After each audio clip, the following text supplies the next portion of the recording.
Hey guys, how's it going? I just installed Avid Media Composer on one of my test computers, and I wanted to go through some of the steps of setting up the installation for the first time. I I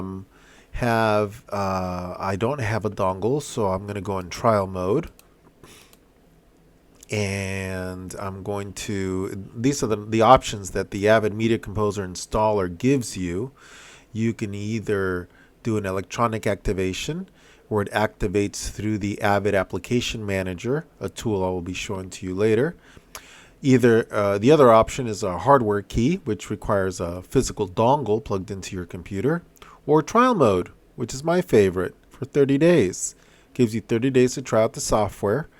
You can run basic projects through. You can open bins, you can build sequences, you can do all kinds of very cool things on a 30-day trial. So let's continue with the 30-day trial. Installer here. And let me quit self-service. Yeah. Okay, so it's coming up. By the way, I'm on a Mac Pro 6-core cylinder computer. And there is 8.6.2. That's the latest release as of August 30th, 2016. So it's initializing MC state, initializing audio. It goes through this process of initializing not only applications that are embedded into the program, but also hardware. There are no media drives. No media can be written to any of the mounted drive. Please check write permissions. Okay, I've got a test hard drive here that I'm going to get info on. Right click info, and I'm going to make sure that everyone here can write to.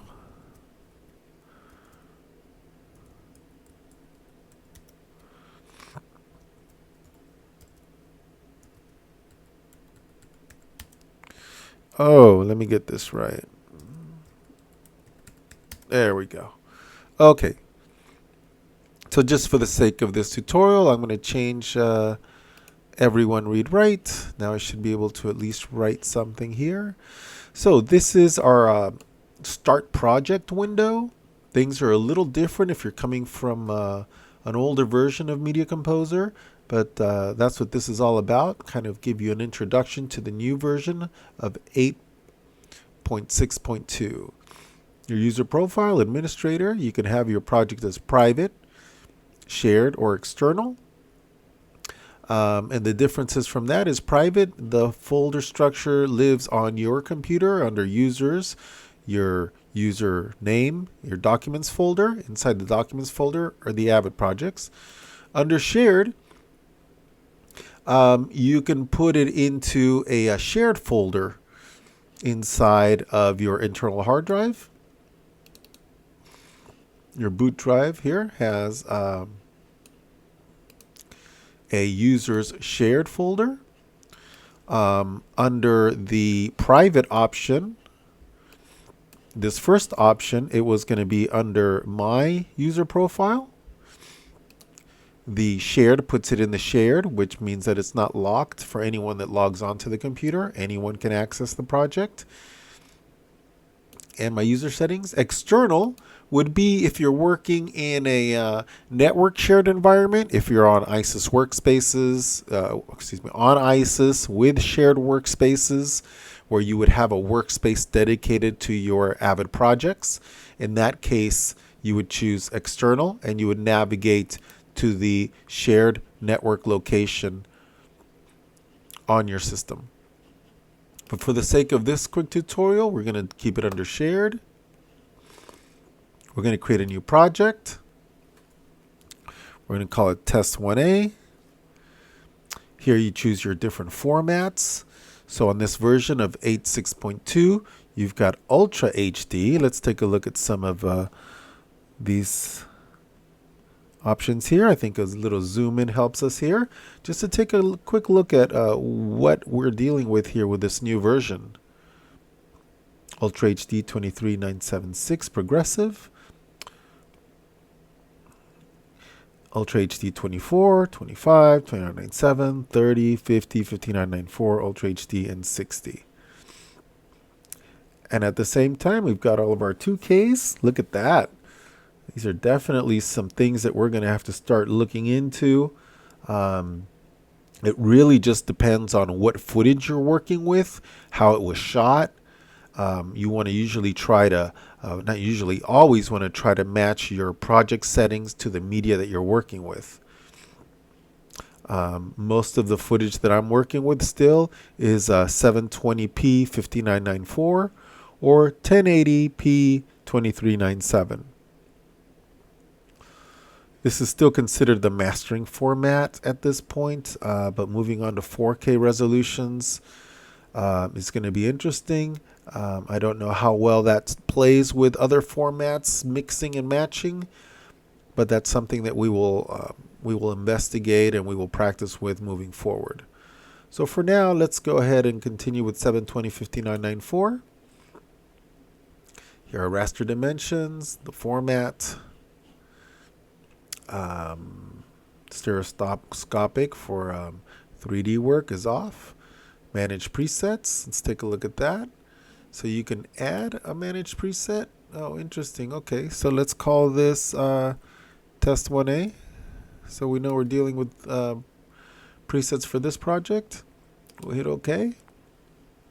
And let's go into the project now. We've named it. We've given it a format. We've given it its dimensions based on the format.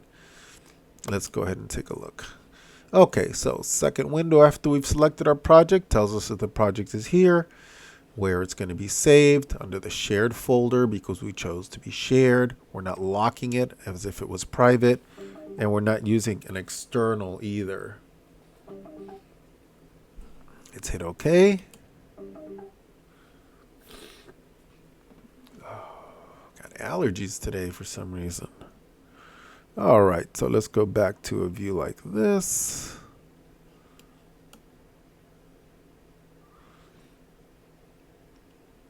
Let's take a look at our project settings way over here on the top left here.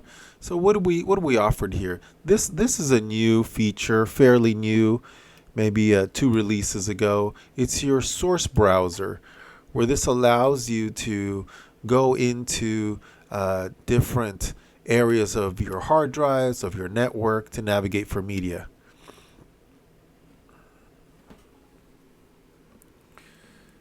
You have the ability to link media once you've selected it. Gives you a target bin. Very good stuff. I don't have any media on this system, but if I did, we would go, for example, here, and we would say, let's pick something up from this user. Maybe it's sitting on the desktop or in the documents folder, wherever you would have media dropped off after you've brought it in from a camera. You highlight it,